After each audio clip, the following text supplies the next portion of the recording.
Today's episode is all about commercial and transactional law. And to take us behind the scenes, we have not one, not two, but three powerhouses from the country's top law firms. So, did all of you know that commercial law was your calling? The calling for the commercial law came definitely from exploring and interning at various places, but because of we were in GLC, we had the flexibility to do the long-term internships. How do you manage the stress, the long hours? Have you had to set any personal boundaries to avoid burnout? Because my work is transactional, naturally there are down phases as well. I think it's important to be close to friends and family.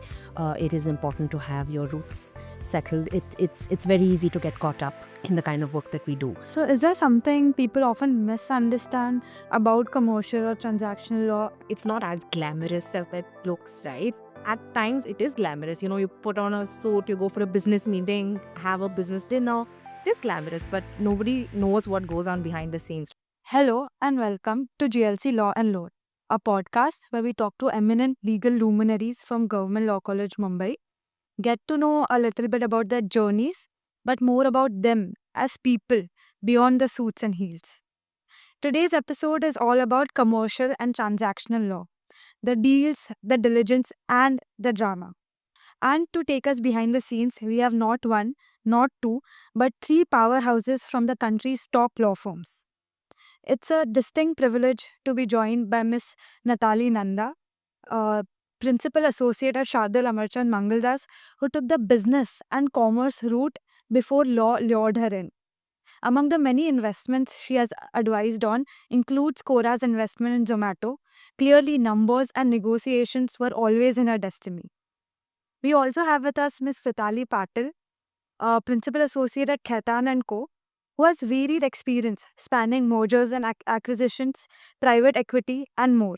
If there's a complex transaction on the table, she's the one making sure that the I's are dotted and the T's are crossed. And finally, Ms. Saloni Tyagi, a senior associate at Cyril Amarchand Mangaldas, and one of the first people from GLC to convert her paralegalship into a pre-placement offer at CAM. GLC Law and Lore extends a warm welcome to all of you. Thank you so much.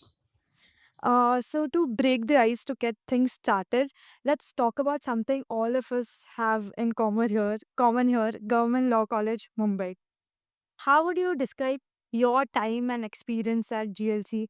Was there a particular professor, any experience, or any defining moment that specifically stood out for you? So I can go first. Tazalias Natalie can add. So I think my experience at GLC was a mixed bag. It was inspiring, it was stimulating, it was unanticipated. You didn't know how each day goes. And I think GLC as a legacy institution gives you the flexibility to choose between two different parts, right? One is the internship route and one is the co-curricular route, which is in terms of moods, debates, international law. And I think as a student to have that flexibility at an early stage, it actually helps you decide the path you want to go at. So I'm really grateful for that opportunity that GLC was able to give to all of us, choose our respective paths and be here today.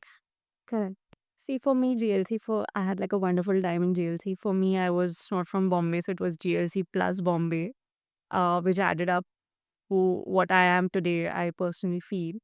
Uh, GLC can just like throw a bunch of opportunities for you, and you have to just pick it up at the right time. Also, you can explore so much more because of where it's located, because of the alumni that you have everywhere, be it law firms, be it litigation. So I got a lot of time, and I can say very confidently for my entire batch, like all of us were able to intern, explore, speak to seniors. Everyone was very approachable.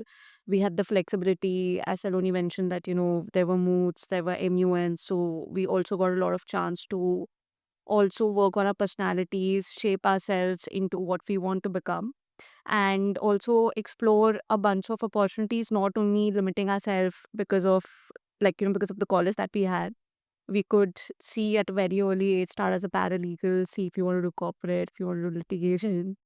Coming back to the college, it had like the best of the crowd, I feel, in terms of both I think we people. agree. It did, and even the professors were very helpful. You could go to them for in terms of life, in terms of career, in terms of what you want to do. So GLC overall was definitely a wonderful time, best time for sure. Yeah, I agree completely with both what Pratali and Saroni said. It is what you make of it. I think there is so much talk around the national law schools and where does GLC stand from there. For me, I knew very early on I wanted it to be GLC, but it is what you make of it, right? It is not only the academics that you're studying, but it's also the practical experience. And the GLC students do have a little bit of an edge when it comes to other students in terms of the experience that they have because the college allows the flexibility. I don't think the college sets out what you need to do necessarily in terms of work. And so, like you rightly said, it allows you to get out there, try a few fields, see whether you like it or not. And then, of course, you've got extracurriculars with college as well. And in terms of the professors as well, always approachable. I did the 3 year course and I was working while I was studying, and so it was a bit of a juggle with that work, and it was a non legal sort of role. I switched careers. I used to be with banking and then moved on to law. So having that approachability with both the admin and the professors, and of course other students as well, definitely helped to figure out Right. what I wanted to make of it. So one thing common I saw in all the answers was exploring different things. GLC allows you to do that. So did all of you know that commercial law was your calling, or did you try out other practice areas, say for example litigation or even academia or policy? See, so again, because we were studying in a college where we had the flexibility to also attend the lectures and then do our internships, a lot of us interned at like various law firms or with councils, start right from I think the first year, the second year. So definitely we could explore a lot more. The calling for the commercial law came definitely from exploring and interning at various places. But because of we were in GLC, we had the flexibility to do the long term internships, so which gave us more idea in terms of whether we are liking a particular practice area or not. So I started interning from my second year, but like it could be any small or big law firm. It really doesn't matter. It depends on the work that you do and the kind of exposure that you get, the seniors that you work with. And while working through various and working on various matters in the kind of practice area, for me, it I felt that corporate law is something for me which is better than for me doing litigation. That was my interest area. Right. I think completely echo Pritali's, what she just said. At When you enter GLC as a student, it can be really overwhelming, because you have so many options that it presents to you. So it is important that you do different kinds of internships to figure out what you like. And, just from the get go, you can't be like, oh, I want to do corporate, I want to do commercial, I want to do litigation. Because 5 years of law school or 3 years of law school, you study the same law, right? You're not specializing then. The only specializing that you do is in your various internships. So it's important from an early age to do different kinds of internships and then probably narrow down on what you want to do, or what your career path looks like. And for me, I think I did competition law, litigation. I did a lot of capital markets, and that's when I realized that capital markets is something that I would want to pursue. And then I was a paralegal for a year at Cyril Amarchand Mangaldas, and that learning opportunity to have a cutting edge before the other students, probably a national law students, or like symbiosis or ILS, and have a year of just to learn and understand how a law firm works. I think that really helps us as students at GLC. Yeah, I think my experience is slightly different. I think because my base degree was a commerce degree, and I started off working with JP Morgan before I decided I wanted to do law. I knew early on that it definitely needed to be corporate. Corporate, of course, is a really big umbrella. It's got a lot of subdivisions, capital markets being one of them. But I knew early on it needed to be transactional and of that. And so all of the internships that I did were corporate law internships. At least for me, there was never a question about whether it should be another practice area or not. But it is very important if students are not sure of which area it should be, it is important to have slightly longer term internships if that's possible and if the college and your schedules allow it. because it gives you a little more flavor of what that entails. What you study is very, very different to what you see on the ground. And just spending more time in that practice area helps, I think, decide which way you want to go. Right. And so, even as a follow up, everyone's journey looks different. Of course, not Natli and Pratali, you would switch jobs before finding your fit at Seven Kata. Do you think that sort of helps you to understand the kind of work and the culture you want? See, so depends on a lot of factors, but like for me, I started at a smaller. I started Desai Devanji, which is compared to like a KC or any of the top tier firms. But I think that's where for me, I feel like I could do a lot more in a setup like Desai Devanji, where there are probably lesser number of people, so you get a lot more responsibility and work, and that really helps you get a good grasp of your basic principles, and that I feel is very very important for any law student who's starting out. And as gradually you grow, you understand what your interest area is, what kind of deals you want to do, and what should be is something that you want to do next, and that really automatically directs you to various places. So it's not really something, of course you have to plan it, but like I don't think so that so much planning also you should do. You should just go with what your calling is and what you think from your intuitions that is the right place for you to start with. Yeah. I think for me, any prior experience, and mine was completely unrelated. Right. It wasn't any legal at all. It was banking operations. But, and I spent a good amount of time there. It was about 3 odd years. But what it helped me understand was how to work in a team, how large organizations function. Of course, that was an MNC, very different to Indian run law firms. But it helps you understand structure, and so when you're working, you're not a complete fresher. We do see, and I'm sure you all have experienced that as well, when there's students out of law school, it's very intimidating to join a large organization because there's so many different people, there's large teams, and it's a little bit like fish out of water uh, early on to try and understand how that works. For me, that was very easy. So I didn't have to sort of adjust to that because I already had that experience. But most teams will help you sort of with on the job training and help you understand how teams like this work, how organizations like this work. And so, not too much to be afraid there, but it is part and parcel, and you're learning the ropes, you're still understanding how to uh, interpret and read the law and how to apply it to work. And then you've also got this other aspect of trying to figure out the administration of it. Sure. And for Saloni, you've effectively been with CAM your entire career. Yeah. Did you never feel the curiosity or the need to explore? So, to be honest, because I was a paralegal there, I got the lay of the ground slightly earlier.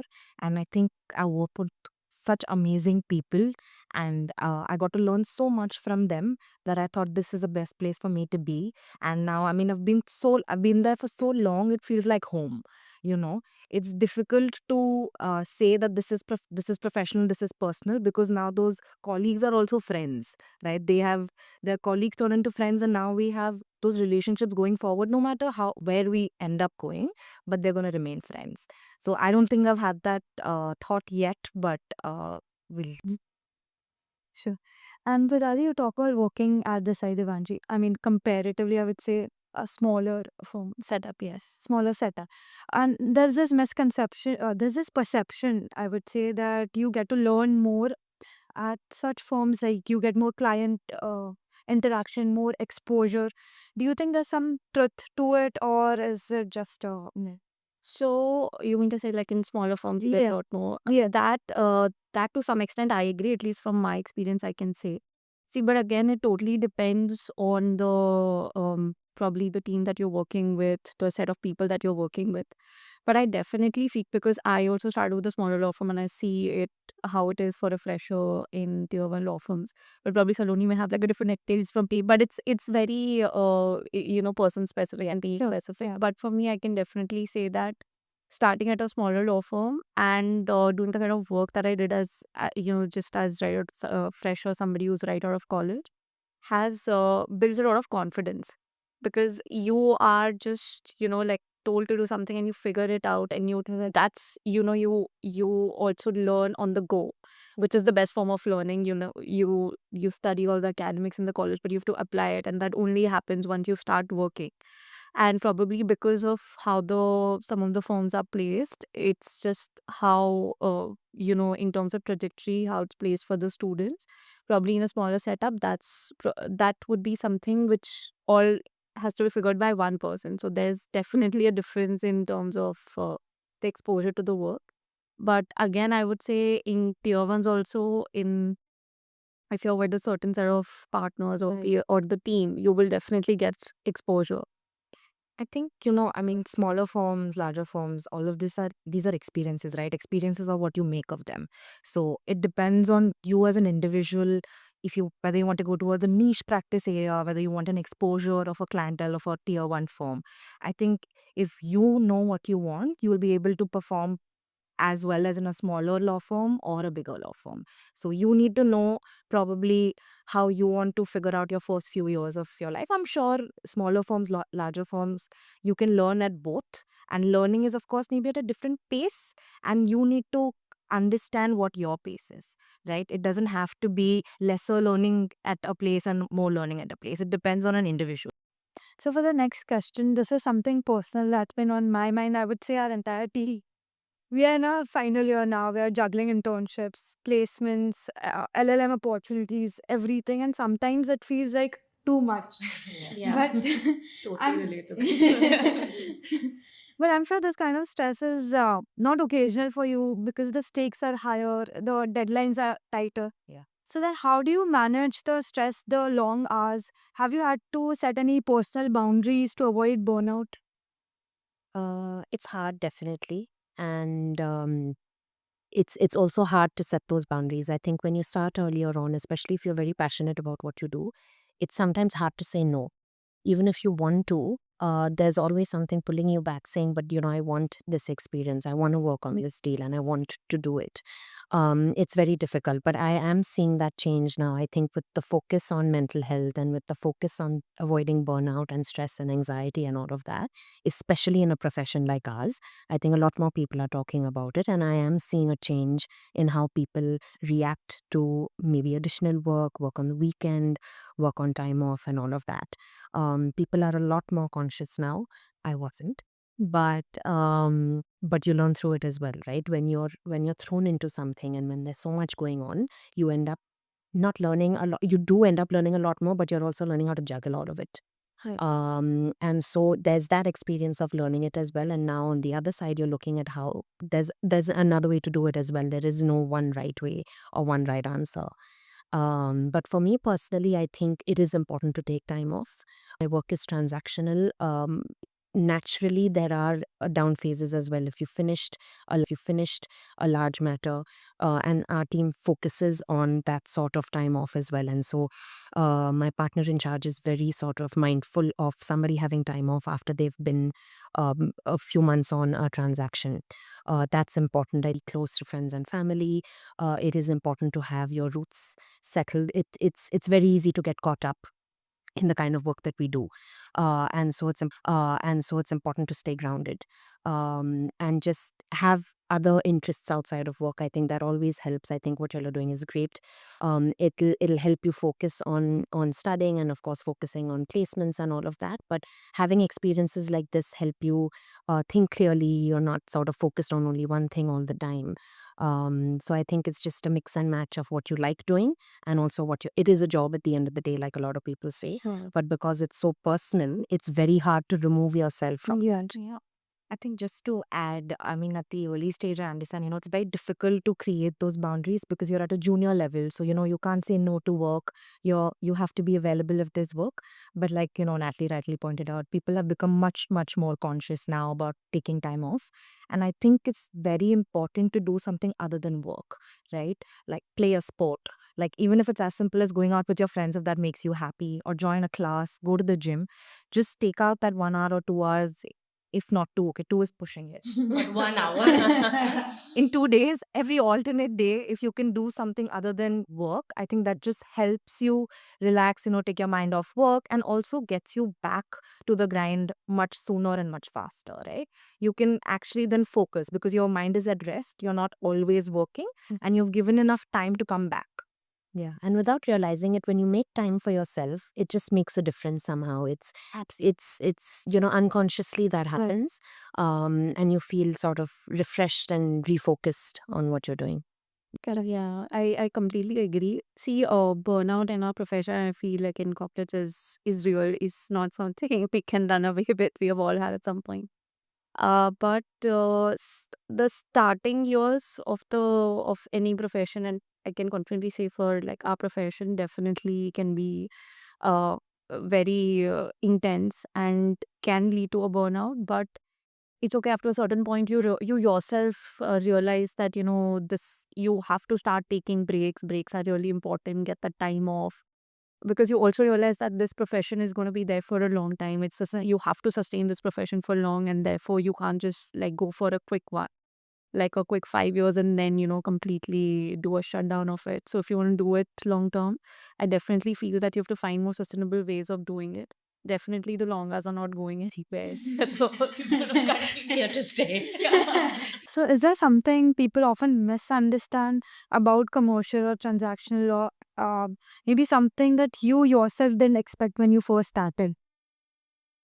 I think first thing it's not as glamorous as it looks, right? I feel, yeah, the TV shows don't do justice. So, yes, it does. At times, it is glamorous. You put on a suit, you go for a business meeting, have a business dinner. It is glamorous, but nobody knows what goes on behind the scenes, right? There's a lot of hard work and dedication that goes through those planning for those meetings or coming back and, sitting as a team to figure out next steps.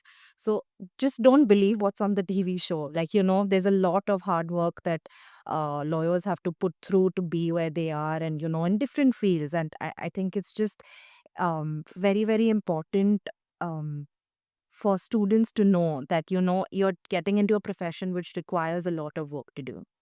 And something that I took me by surprise, I would definitely say how consequential our jobs are, right?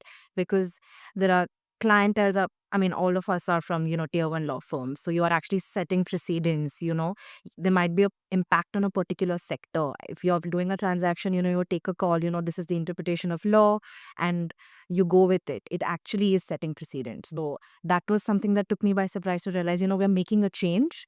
So it has to be, you have to be the best at what you do and you realize how consequential it can be. Right. Yeah, yeah.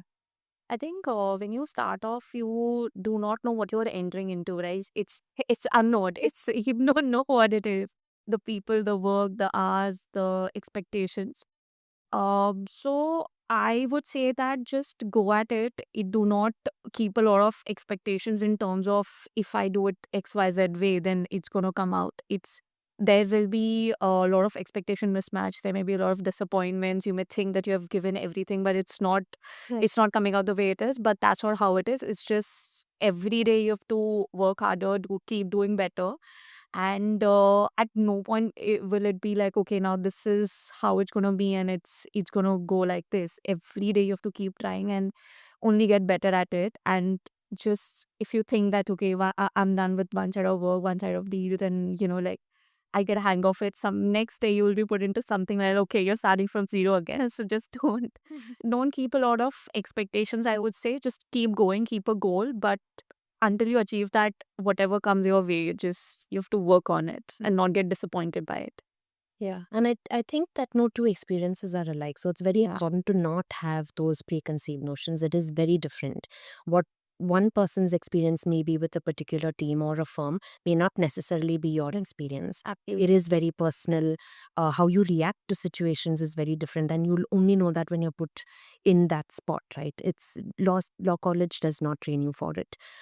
It is work. It's a very different mindset that you need to switch on when you come into work. Very different to how you are in college. That is also sort of part of learning and all of that, but it's important, like they've said, to not have those, because what it'll do is create a sort of filter in your head, and you've already made up your mind about what that's going to be like.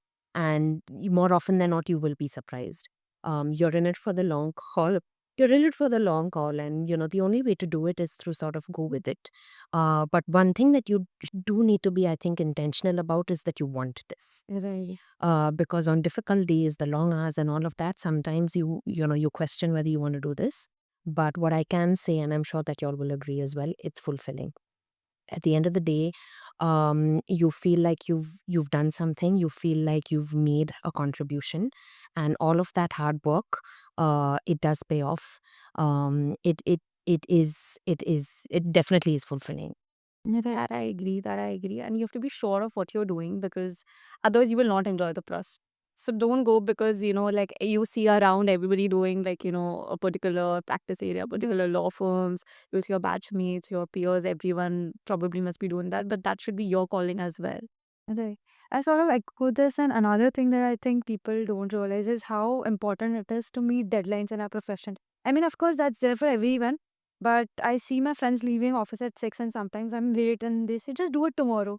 I say, I can't. You don't realize I have to do it tonight. So, now to delve a little deeper into each of your specific practice areas, what does a typical day or a week in your life look like? It totally depends on kind of work that you're doing at that point of time, the kind of deal are you on. There could be like, easily 5 months or 6 months at a stretch where you're probably on a very intense deal, or working with a client where the deadlines is something which is a quick turnaround. So you will have your long hours, probably you'll have early morning, late nights, uh, no weekends. But that again is something which is part of the profession. Nobody can take that away, and everybody is aware. But then you also have your downtime. So right after that, you can take your breaks, and then ensure that you come back having you're completely refreshed, and not just starting again into something which is more intense. But everybody have their own time where there is where some months are going to be pretty intense, and where some months are going to be like a downtime for you. And so it totally depends on the deals that you're working on at that point of time. Yeah, agree. I think it is, each one's day looks very different, and you're right, it is different practice area to practice area. Like Ratali mentioned, if you're on a transaction, you pretty much know what your day is going to look like. But like you mentioned about deadlines, you could have a client send you an email about a query on a matter that you worked on, say, 6 months ago or something like that. That doesn't mean you shut that off and you focus on the matter that you're doing currently, because those deadlines are as important as well. And so what that means is you could have very well set up what your day is going to look like, but then you've got these questions. Sometimes there's a client, sometimes your partner needs you to look up something on something they're working on but you're not.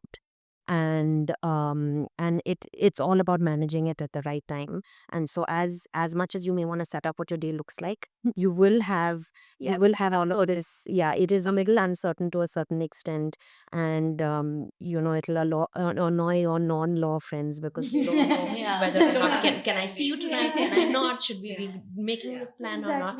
And so there is a lot of that to deal with as well.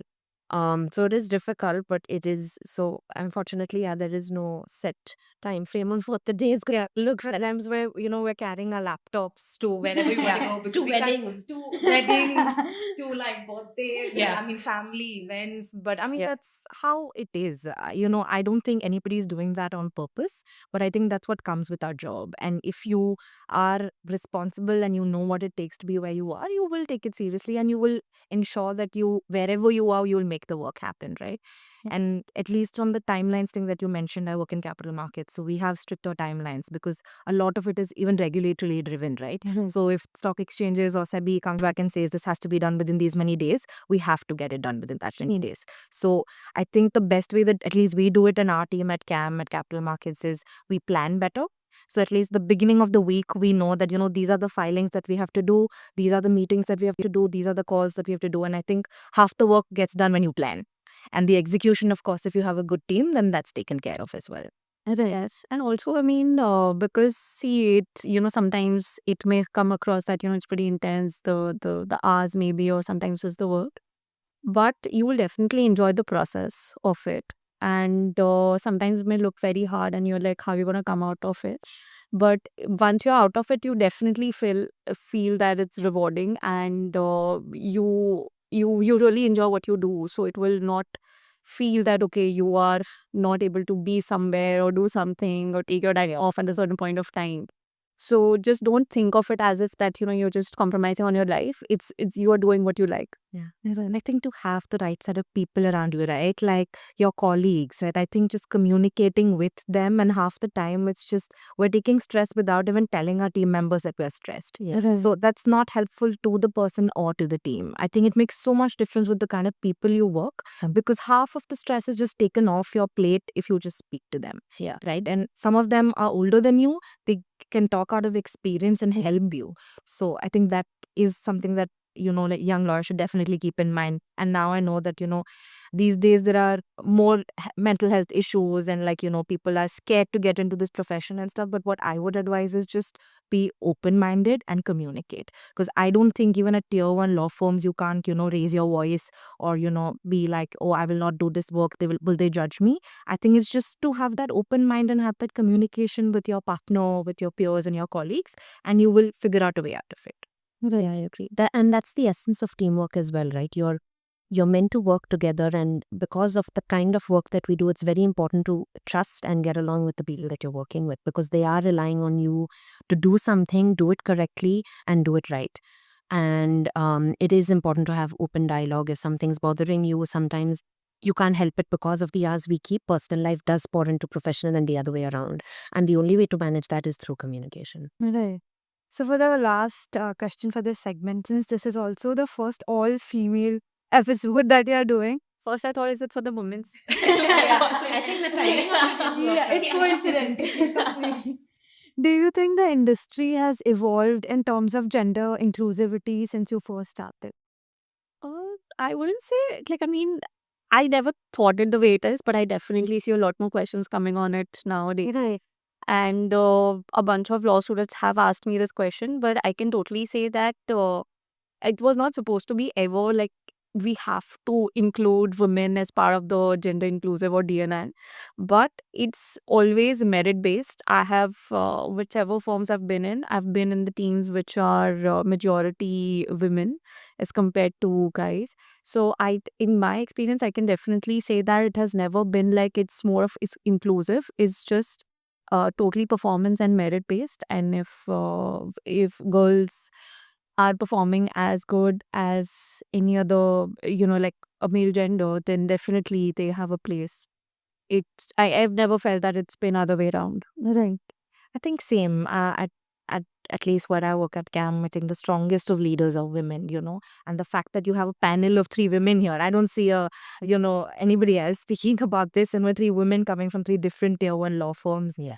Sharing our experiences should, give a message to all the students that it's not, whether you're male, you're women, whatever, it doesn't matter. It's absolutely merit based, and you have that freedom that all these law firms give you. I don't think that there is discrimination in terms of gender, at least at where all of us have worked in. Yes, definitely. Yeah, even at SAM, there is a big focus on there being diversity, across the board, and we have seen that. We have, of course, in my team, in fact, the ratio is favors women more than the same. Yeah. And I think that's a good thing. I think it's also important for the younger lot, or when you're in college, to see that there is that.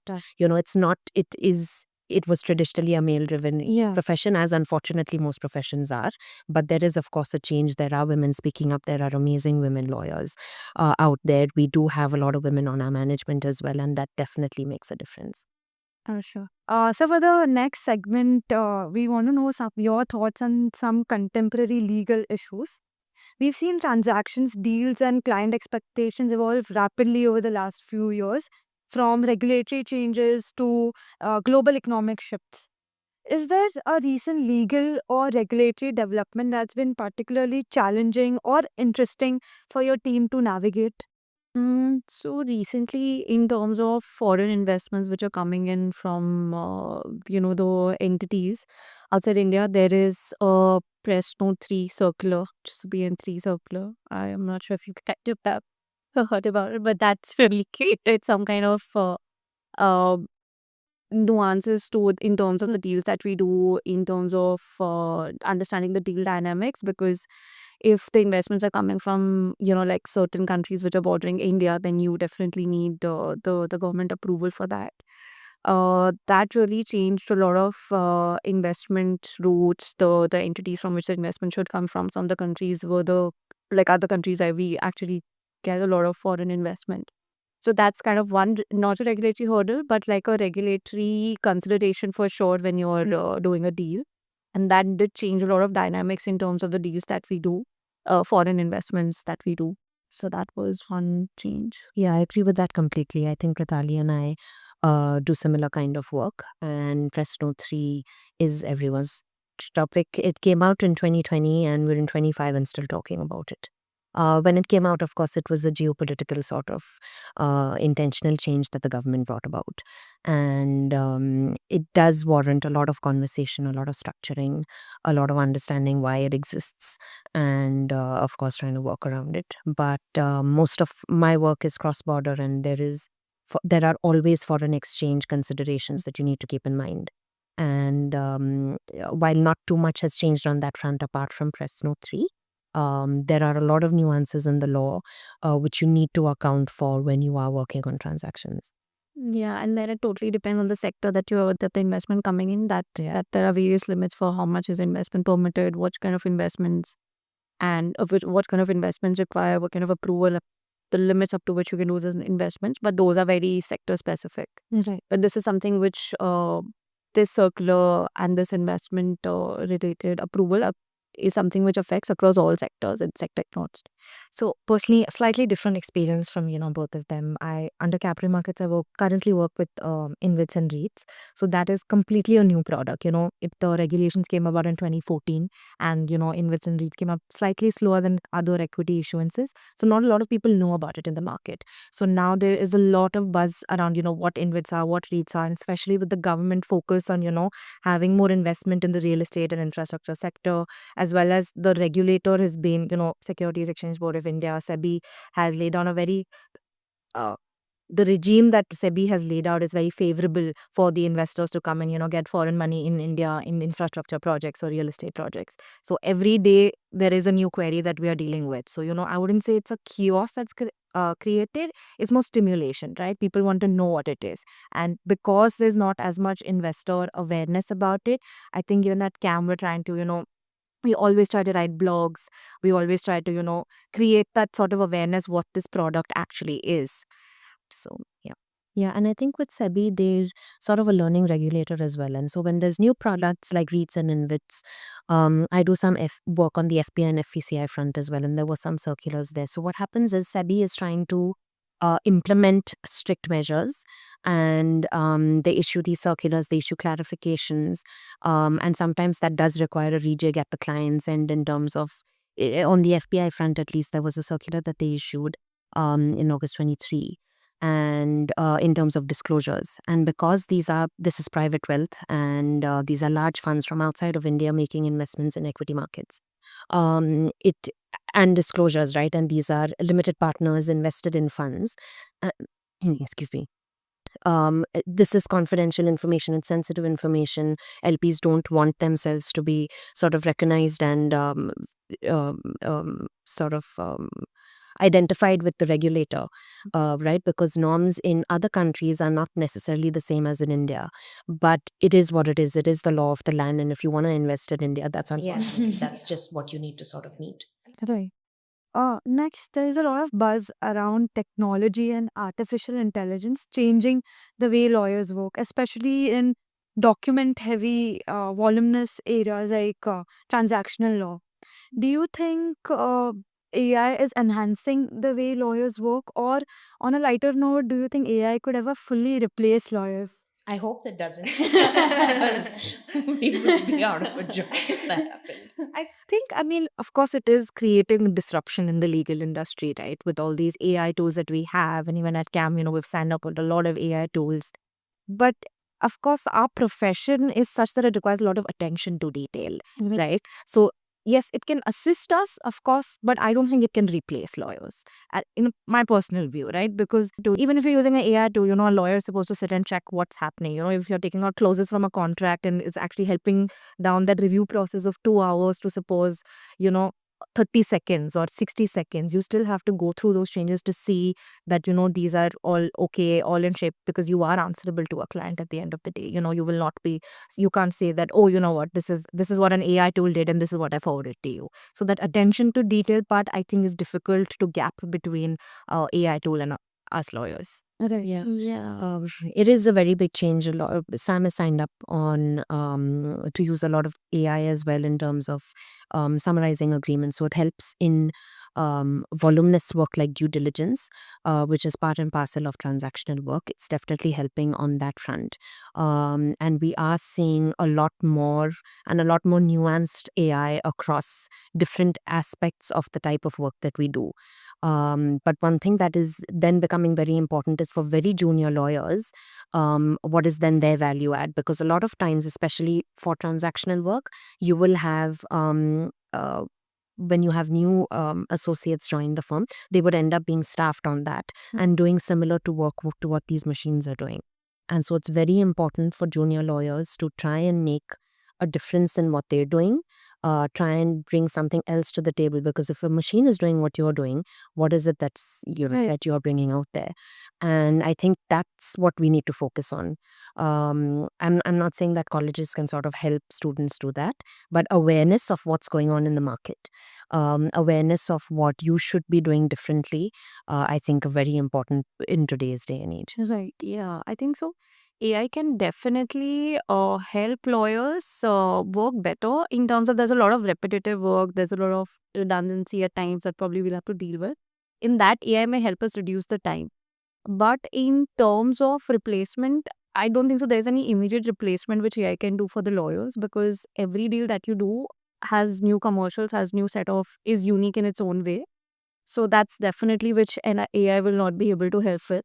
But I personally feel that it only helps us to the extent that it can reduce some of our work, to the extent of if there are redundancies or anything, but there is no replacement as such with respect to use of AI.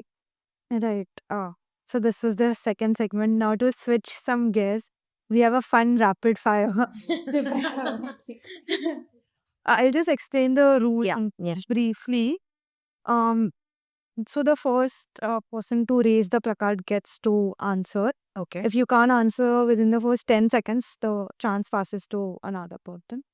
And the goal isn't to be the quickest, but rather the wittiest. So what are these one word sort of Yeah, like responses? quick rapid fire. Okay, So got it it. can be like long also, but like quickly. Okay. Yeah. What's the funniest or strangest client request you've had? Oh, okay. So basically, signing a deal or like the documents at a particular murat. We had to, like, Yeah. I think that was pretty unique. It's no strange, but yeah, that's something which is very important in India. Yeah. sorry to not raise this, but in capital markets, you're actually filing offer documents with SEBI. So there are clients who say that we want to file only between this hour and that Right. because the muhurat is good. Yeah. Or on this specific day because it's, a God's day or something. And even our transaction project names are like, Project Ganesha, Project Ganpati, and Project Lakshmi. So I think that is quite strange. If you had to explain your practice area in one sentence to a 5-year-old, how would you do it? Chaotic. Just one word. One fictional lawyer that you think would make the best transactional lawyer. Can we just like refer it? Something like You that. tell us. What do you say? As a young lawyer, you tell us. Jessica, I think Jessica Pearson, she's good. Yeah. Yeah. Glamorous. Yeah, Because she actually okay. right. So this can be a little controversial. Which firm would you choose to work at if not yours, like the one you're currently working at? I don't know, like maybe for something outside India. I would say like a I think a foreign law Yeah. would be Sure. interesting. If you had to switch to another practice area for a year, what would it be and where? For a year, I think probably GC and M&A because at inventory it's also we do a lot of structuring bits which is very similar to M&A work, so I would then choose that. Surprisingly, I would swap. I would be, I think, securities law. I have a little taste of it with some of the work that I do, and I do find it quite interesting. I would go with criminal law. I mean, areas are like similar, so you can get a hang of it, but like that's something totally different. Then you come back in. I think we should do a different segment on understanding where that's coming from. I feel like there's a story there. The most unexpected skill you've had to use in your legal career. I mean, I wouldn't say unexpected, but like, I mean, have a lot of patience in dealing with the people. Right. That's People management. Yeah, it's very, very important. It's something And, we don't. People are temperamental, right? And no one way of dealing with one person will work with another. Right. That's just The most unusual place you've conducted a meeting or taken a client's call. At a beach. So we had a colleague's wedding in Goa. We of course had deliverables, so we had to be on a call. So we were like at a beach wedding and on a call. So yeah. Wow. If you could instantly fix one issue in the legal profession, what would it be? I definitely feel like the law students need a lot more guidance. I see that, they want to do a lot more, but I feel like probably that there's no platform. And rightly so, because the law firm culture in India also is, as compared to any other profession, is newer in that sense. Now, the law students with the law colleges coming in and the profession picking up the speed, I see a lot more law students, but the law firms still remain the same, like the number of law firms. So, guidance to the law students and how to go about it, understanding where it is, so that it's not overwhelming for anyone. I think that's very important. Just general more awareness in that sense. One thing you like, dislike, and tolerate about your job. Like, dislike, and tolerate. Yeah. Uh, See, dislike and tolerate may go Probably the hours. Yeah, probably the hours and the uncertainty at times, Right. because you may have some things planned. You can't plan too much. You can't plan your entire year and you're like, okay, this I'm gonna do. Some people do it, but like some Yeah, we're not there do yet. it. Yeah. So yeah, that's how, like, if somebody listens to this podcast, it's like, okay, we are able to do it. It's like, some people are able to do it, but I think the planning part of your general day to day. But Like I would think would be just the job. I think I love what I do. Absolutely love what I do. I think at the end of a transaction, on the end of a finding or something like that, you feel like you've actually done something. You've made a difference. That's definitely the like part. Tolerate, probably, like she said, I think you can't plan as well in advance, and especially at a growing in a junior level, it's more difficult. Probably when you at our stage, we're still able to manage better our time. But if we had that flexibility early on, maybe we could have also control over time job. Yeah. Right. control over time. If you could take a sabbatical for a year, what would you do? Travel. Yeah, I think that's I would something everyone wants to do. travel for sure. Yeah. The worst excuse you've heard from someone for missing a deadline. For missing a deadline. This was, yeah, speaking of badass and deadlines, it was 2 in the morning. And the excuse was that I didn't answer your phone because I was getting coffee to stay up to be able to meet the deadline. I think that was just. I think especially the Gen Z. I think their excuses amaze me. Honestly, I'm being used on the daily. Yeah, I have nothing to say because you're so confident with that excuse as well, and I'm thinking, am I expecting Yeah, something it's always wrong? your question. And I'm questioning my conscience that okay, you know what, this is something that I'm expecting. Hey, you do whatever you want, no problem, because they're so confident, and I mean it's amazing. I love it as well, but it can be a problematic thing for at a senior level. So Right. Lastly, and I think all of you can answer this. What's the best thing about working with your team in one line, preferably? Genuinely liking each other. Right. I think understanding boundaries, personal boundaries, that's something the team understands, and it's very, very important. I think being friends first. I mean, we can all be colleagues and all of that, but I think you need to have a friend who you work with. So it's yes, it is a job, but at the end of the day, you need to get along with the people you work with. So I think just having friends at work. Right. So, as we come to the tail end of this podcast, do you have any advice for freshers or recent graduates who are just about to start their journeys? See, I would say that like, intern, read up, talk to alumni, get guidance from the seniors. Then, if you're able to figuring out can take a lot of time. For some of us, probably it came at the college time that, okay, this is what we want to do. And then we started at it. But do figure out that what you really want to do and you're enjoying this or not. Once you have figured it out, there are going to be a lot of hurdles, a lot of disappointments. Then, but don't stop. Like, just go at it until you get what you want and you feel like, okay, this is where I wanted to be, or this is what I want where I want to be at. Do not let anything get to your head or pull you down. Right. And I think to just have an open mind, there is a lot of hard work. You need to be dedicated, right? You know what you do. So just have an open mind and, don't believe everything you read up. That is something I would say. Yes, speak to different kind of people, but don't believe everything, take your own call. Like I think Pritali said something very important that, you need to know what your calling is. Right. And for each their own, and it will not come on day one, but it will come someday. So just be confident, believe in yourself and take that call. Yeah, I think speaking to people helps. I think researching the team and the firm that you're joining helps. It is very, very people driven. And at the end of the day, you want to be with somebody whose principles and models you align with. I think that's very important. And uh, yeah, I think just more conversations, like Pratali was saying, exposure, understanding what this is about is important. It helps you make that decision, but to keep at it. I think people give up a little too easily when there's one long day at work. Everyone's like, this is going to be the rest of my life and I don't want to do this anymore. But it's important to keep at it. There is a bright light at the end of the tunnel, and it's important to just see it. Yeah. One thing I've noticed everyone say, and I think it's very true, that to sustain a legal career, you need to be passionate. You need to have that drive if you want to go on for a long period of time. And that's, I think, that we should try to figure out early on. It'll come with time. I don't think you can, like I said, it'll not be on day one. Like you'll have to work a little bit to understand what kind of work you like, and this is the field that you want to go with.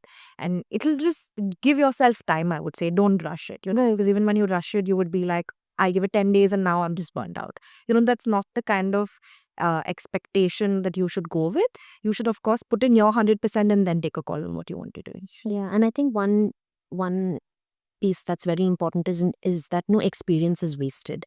And so even if you've spent a short period of time at a small firm, or if maybe you started with a big firm and then you've moved to a small firm, I don't think junior lawyers or students should be dejected that it didn't work out and that I failed at something, because in some way or another, that experience will find its place to help you along the way.